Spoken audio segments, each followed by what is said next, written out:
Today's episode is sponsored by the 2023 Rhode Island Business Summit, presented by Stella Business Concepts on September 21st at the Event Factory in Warwick, Rhode Island. Join us to connect with B2B vendors, amazing networking opportunities, and guest speakers like Patricia Raskin, who will talk to you about podcasting for your business, leadership with Mary Sullivan, or customer retention with me, Erica Sicosio, and more. We have panelists, and we also have a very fun, amazing lunch and learn with Rhode Island comic Poppy Champlin. Tickets are on sale now. Visit our website at www.stellabusinessconcepts.com. See you there. Hey guys, Erica Sicosio here with Practical Biz Podcast.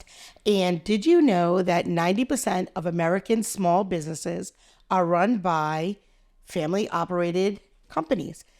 So if you are from Southern New England, our guest today will need no introduction. But if you want to look at a family business that has done it right, Cardis is the place to look. So I am so glad to introduce NIROPE to our show, and we're so happy you took the time today to talk with the small business owner community, and so we're really excited. Thank you for having me. Yeah. It's great to have you here. Yeah, and this place is beautiful, and your team is so hospitable, so we appreciate that. So for the listeners that aren't from Southern New England, can you just give a little history of Cardis?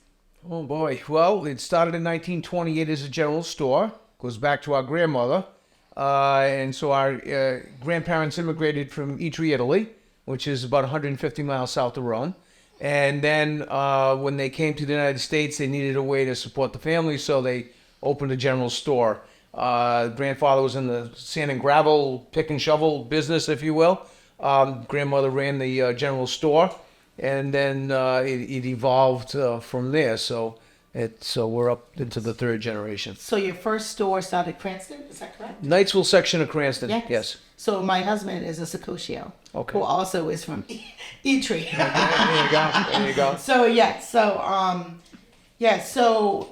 tell us a little bit about what does NIROPE mean.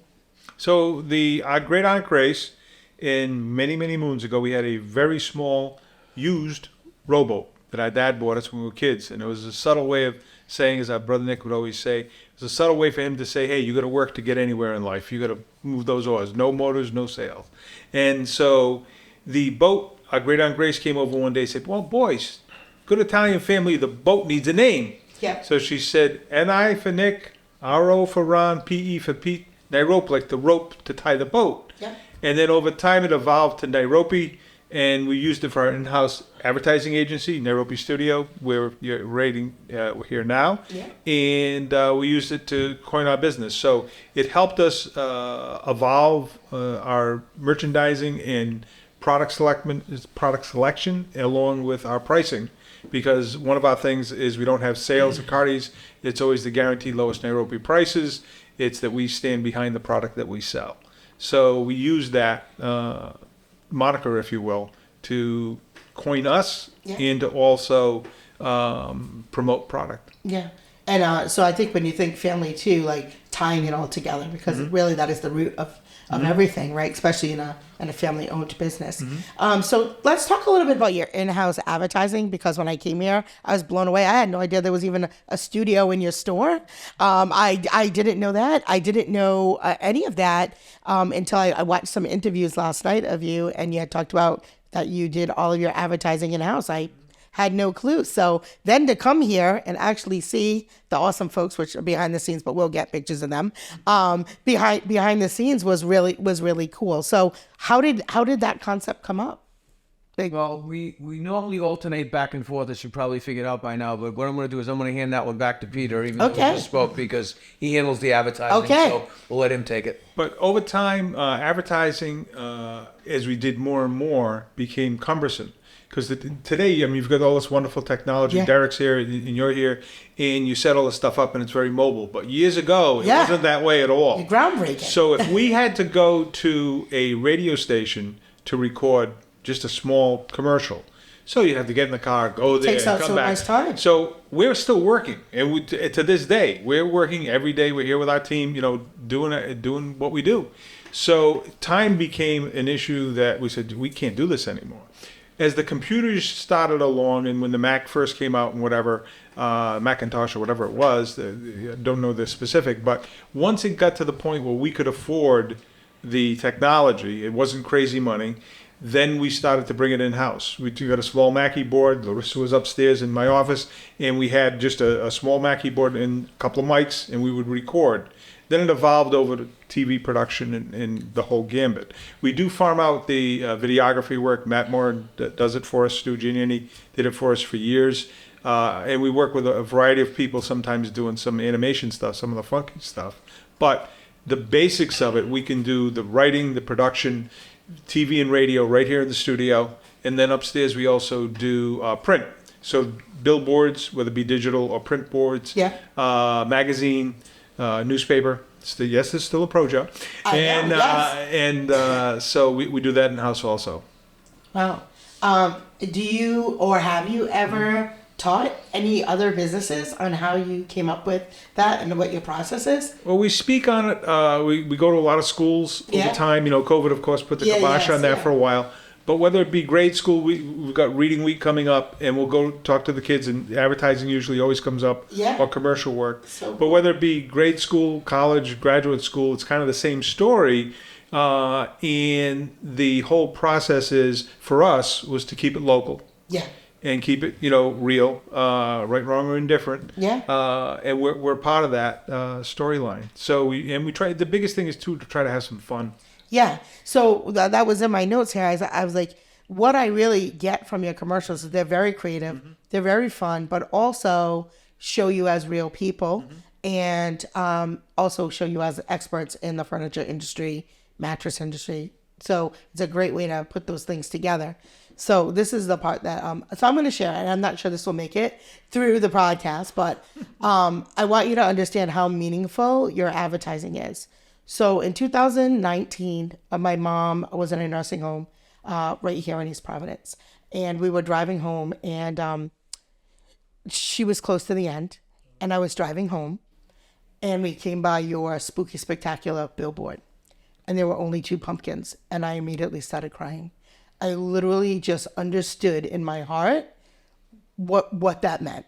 And I also work with my sister, and we're very close. And so I understood how difficult that probably was to make those kinds of decisions, and how connected the community really is to your family, even though we've never met before. So the impact of what you guys are doing, so I'm sorry, it's, I get it. But the impact of what you're doing outside of selling stuff, you really are such a part of Rhode Island, and that's what good businesses do. And not everybody does that. So as a small business owner who lives this every day, I really appreciate that. And I want you guys to know how inspiring it is to watch a company like yours. So this goes beyond selling furniture, right? You're welcome. And I think, people, my house is full of Cardis Furniture as well, but people do purchase from people they know, like, and trust. And you guys are it. And so that's why I was a little nervous today. And I'm not somebody who normally gets nervous, but I just felt like so connected to your brand. And so I want to thank you guys for that. Thank you. Yeah. You're the boss. You're the customer. Without you, we don't have a job. Yeah. So your advertising really is on point. It really does speak to the customer, but it also speaks to your brand, your values, and what you guys do here. The other thing that I really love, what you just said, we're still here, we're still working. And that's not usually the message that a lot of small business owners hear. And so when you're in your day-to-day, you sometimes think that you're a failure because everyone else is telling you, well, once you get to this point, you need to step away from the day-to-day. You're supposed to be working on just growing and growing and growing. That's the message that these young entrepreneurs are hearing. And I need them to know from experts like you, like, once you step away and you become disconnected. So I'm sorry. Share. Well, if you look at the gentleman that just took over Starbucks, certainly not a family business, was when it started. Certainly now it's international. But the first thing he did was donned an apron, went into the coffee shop, and worked. Yeah. And part of it, if you read it, and then it's fairly public information, that he's gonna have one day a week where he's a barista. You got to be And- connected. and yeah. he's got to understand how he's trying to make people happy.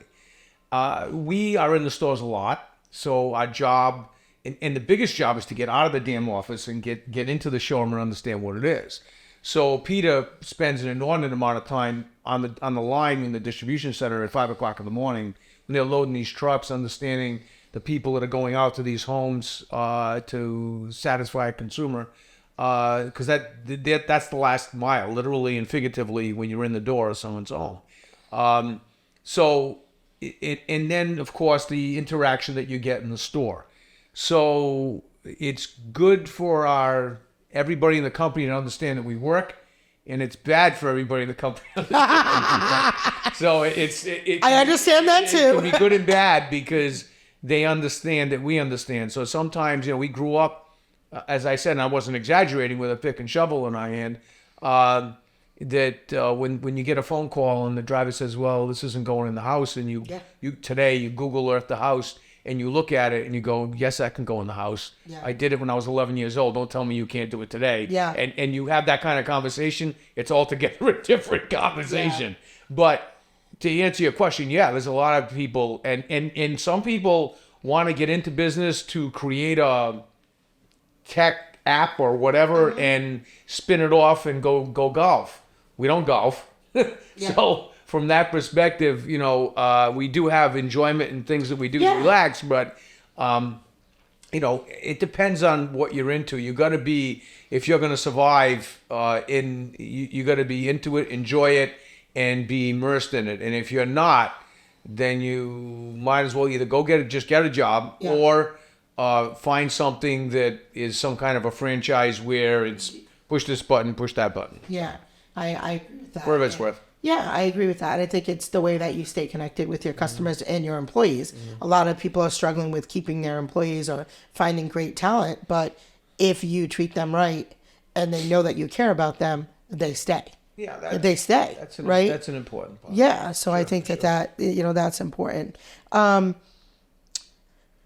Oh boy. So how did you stay ahead of the curve with technology? So one of the things I thought was really cool is your delivery. Mm-hmm. So where did that come from? Well, that Ron really developed. So it was really just trying to, people's time is very critical, and so and no one wants to be home.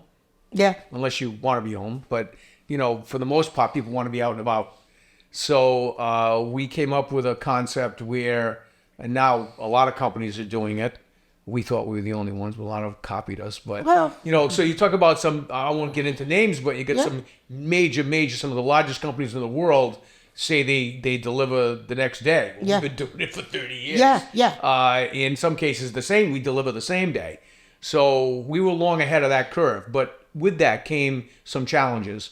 So if you want to go to the gym, or you're at the daycare, or you're shopping, or whatever you want to do, then we developed iDelivery, which was basically you're going to pick Tuesday. We know you don't want to be home all day Tuesday. You don't even want to be home for 3 or 4 hours. Yep. Stay within 30 minutes of your home. We'll send you a text, and then you can go home and open the door. So we have a system that tracks these trucks and then calculate speed over ground. And I mean, you can't always tell what traffic you can be off 15 minutes. But so we text people 3 days ahead, 2 days ahead, the night before. The night before, we give them the 3-hour window. And then the day of delivery, barring anything as a traffic concern or that type of thing, 30 to maybe 40 minutes out, they're going to get a text. And unless they tell us they don't want it. And they can go home, open the door. Literally, the average delivery, they're in the house 20 minutes. If that, sometimes not even that. Get in and out of the house and go and enjoy your day. So that's where it came from. It came from a concept of time and the need to shrink the amount of time, because you can't always predict if that truck's going to get into a slowdown with traffic. Sure. And, God forbid an accident, but we hope that doesn't happen. And for the most part, we're pretty clean with that. But the main thing is to just tell people stay within a half hour of your house, And in Rhode Island and southeastern Massachusetts, it's pretty easy. Yeah, it's pretty easy. But I think that what makes you so successful is that you guys are always thinking ahead. Just like your advertising department was miles ahead in years. Same thing with your delivery system was, like you said, you developed that a long time ago where people are just now kind of catching up. So I think that is great. Do you feel like that those concepts came from listening to your customers, or they just you guys just sat at the table and like, what can we do to make the experience better? A combination of both? Probably both. The biggest thing that we found as an advantage for us is because we live in the community. And when you live here and you grew up here, then you realize what's important to customers. Yeah. So those things happen to be important to customers. And then with us, it was time and travel, which is everybody's, that's the one commodity no one can control. Right. And we have a limited time, and let's make the best use of it. So part of that was efficiency through our system, which there's a whole nother side to that story, which the quicker we can get things to the consumer, the better it is operationally, cost-wise, efficiency, you name it. So from a business perspective, it really makes sense that everything that Ron said saves us money. It costs us money to build the programs and to do it, but once it's set up, that's where the advantage is. And it could take, probably took us 5 to 7 years to get a payback on it. Yep. But that's what you're in business for. It's for the longer haul. Like you said, not to go sit on the beach and sip margaritas. It's the margarita once in a while. Once in a while. But if you're in business, as Dad always said, if you show up, it'll always be there. When you stop showing up, it won't be there. It's your choice. Yes. And so that's kind of how we've, done what we do. And that's how we've looked at investing in the company, is what's going to be best long-term for our customers, number one, because if they're not happy, nobody's happy. Right. And then in the end, of course, which makes the world go round internally. Yeah, and the statistics show that businesses that make it after 3 generations is like 3%. Yeah. It's not great. Yeah. So to say that you guys have come this far, you guys beat the odds there as well. So let's get into the last part that I always talk about on our show is giving back to your community. You guys do so much around charity. How do you decide what charities? What does that process look like? Well, it's Peter handles a lot of the connection with the charity work with Larissa, and so I'll let you take that one if you want. Well, the whole thing really comes down to there's a host of organizations that we work with. So Meeting Street, we just finished off, and their annual fundraiser is the telethon, their biggest event.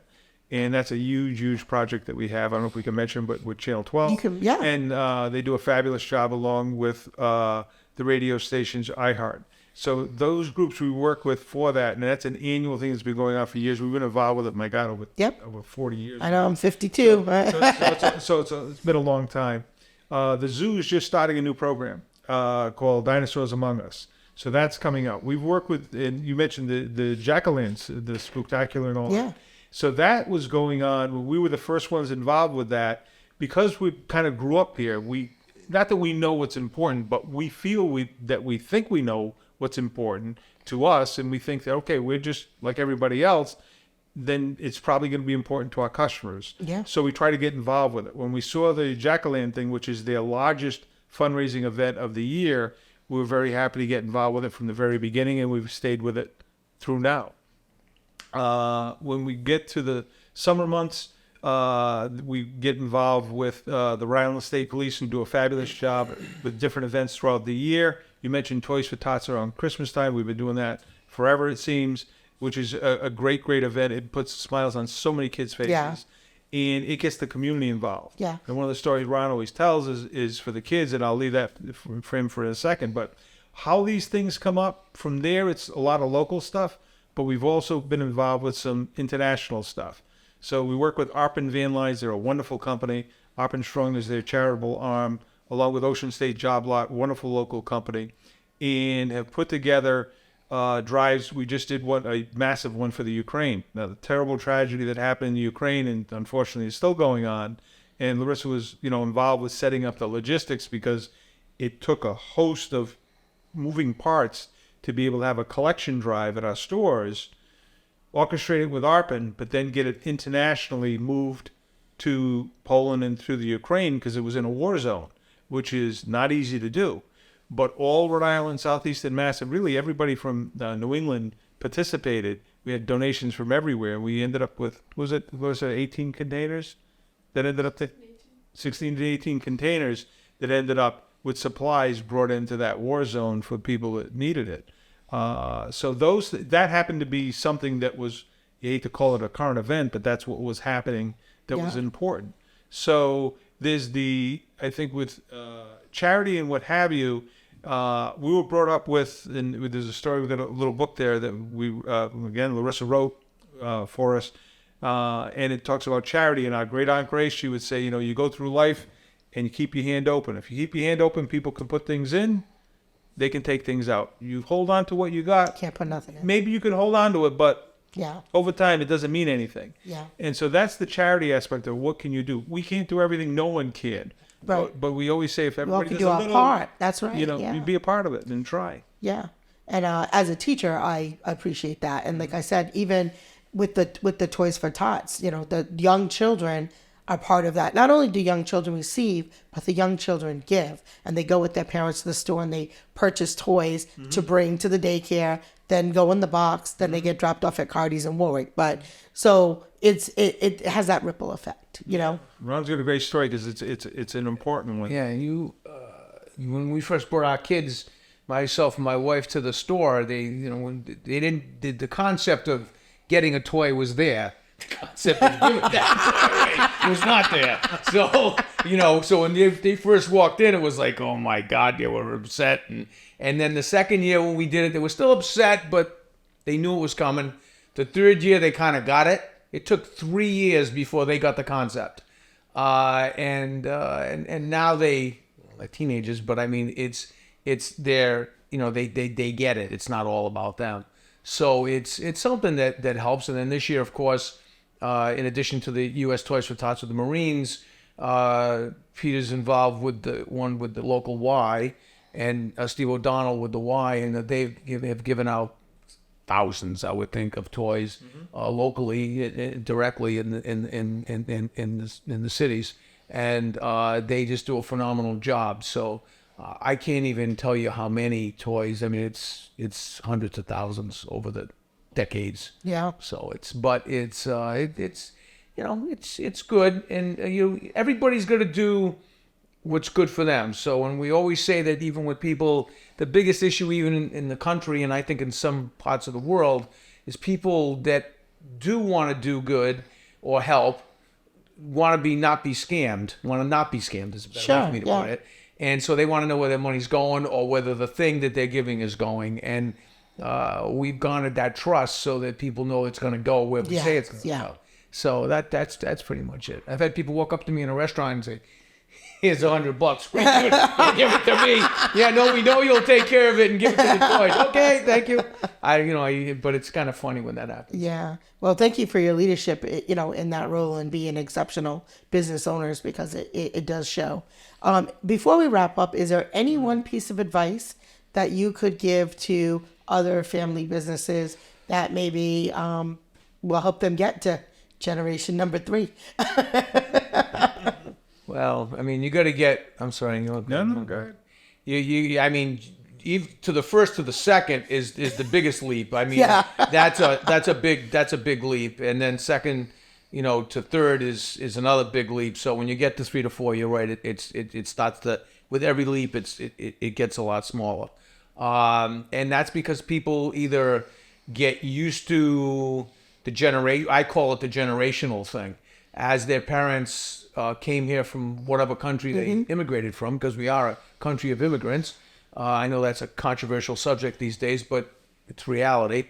And what happens is, as they want to make it better for their kids, they forget about what got them there. So I think that, in my opinion, just my opinion, is not forget where you came from, A, and B, as Peter said, you've got to show up. and you're going to work. And that doesn't mean you can't enjoy life. That doesn't mean you can't go on a vacation. But the reality of it, and then if you're going to unload your business or you're only developing it to make it go and walk away, then everybody's got their own thing. Yeah. But if you have intentions of keeping it, you better pay attention to it, or someone will take it for you. Yeah. That's great advice. Do you have anything you want to add? You think that's... No, Brother Nick used to have a saying, get up. What is it? Get up? Show up. Get up, dress show up, Yeah, show up, and never give up. So it's the basics, yeah. and it's just, you never stop. The other thing is, if you're working, if you're blessed to have your sister with you, and we're sure you kind of divide up what you guys do. Yep. And we do the same thing, and we did it when we had our brother with us also. And our dad taught us when we were very young. He says, okay, there's three of you. Number one, to be involved in the business, you got to grow it, because it's not enough here to feed three families. Yep. Forget about whoever's going to be working here. You've got to grow so that everybody can eat. And then the other side of that is you need division of duties. Yes. Because if you're all doing the same thing, you're going to kill each other. Yeah. And you don't want to do And then that. nothing gets done right Yeah. either, right? And I then thought you were doing it. And if you are working with others, if you're fortunate enough to have a team, then everybody doesn't know Who to go to. I put the chair this way, you put the chair that way. Which way is it supposed to be? That's the best advice. It could be Best advice of the day. Derek's laughing back there because he also he's married to my niece. Okay. So there's a lot of us in this group. And sometimes that happens at our school. I put it this way. Someone puts it that way. It happens. It happens. It happens. It happens. And we could do the same thing today too. We're not perfect, Yeah. but we try to keep aware of it, and then try to help each other get through those, because that's important. And again, the less you move it, you could be doing something else, and that's the thing is you're wasting time. So Yeah. So I appreciate your time today. You It's guys been great to are be with you. amazing. This was just one of my favorite interviews for sure. So thank you so much. To you out there, if you love this content, please hit the subscribe button down in the bottom. Leave us some comments. Let us know. And then, of course, don't forget to shop at Cardis. Thank you. Have a great day. Bye. thanks so much. You're welcome. That was super fun. Are you a business owner? Are ready to get your startup? Well, started. Have a burning question you'd like us to answer?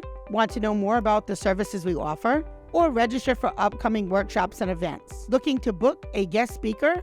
Or like to be a guest on the Practical Biz podcast? Visit our website at stellabusinessconcepts.com.